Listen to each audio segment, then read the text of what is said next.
बाबासाहेबांचे नातू बाळासाहेब आंबेडकर आणि मी आम्ही दोघे जर एकत्रित आलो तर आमची ताकद अजून फार मोठी होणार आहे. बाळासाहेब आंबेडकरांना माझं निवेदन आहे की समाजासाठी तुम्ही एकत्रीकरण करा. सगळ्या गटातटांना आपण एकत्र आणूया आणि बाबासाहेब आंबेडकरांचं स्वप्न साकार करायचं असेल तर गटागटांनी ते स्वप्न साकार होणार नाही. बाळासाहेब आपल्याला एवढंच सांगतो की तुम्ही सगळ्या जागा लढता आहात, पण अजूनही तुमचा पक्ष राज्यामध्ये रेकग्नाइज होत नाहीये, तेवढी मतं मिळत नाहीये.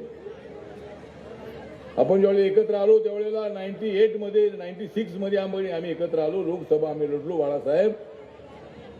त्यावेळेला आमच्या पक्षाला मान्यता मिळाली आणि महाराष्ट्रामध्ये उगवता सोरे सिंबॉल आम्हाला मिळालं.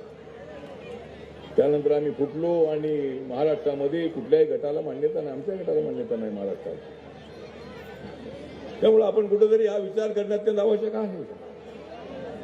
म्हणून आपल्या सगळ्यांचे जे प्रश्न आहेत त्या प्रश्नांसाठी माझ्याकडे बरेच अर्ज आलेले आहेत. त्या अर्जांच्यावर जरूर कारवाई होईल.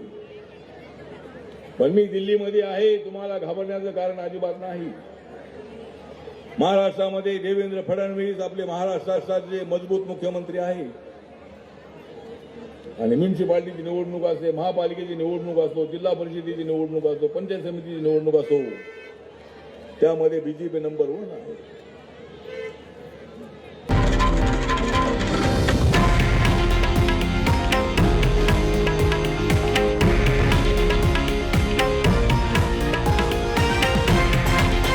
हे आहे देशातील नंबर 1 न्यूज नेटवर्क आणि आपण पाहत आहात TV9 मराठी, एकमेव.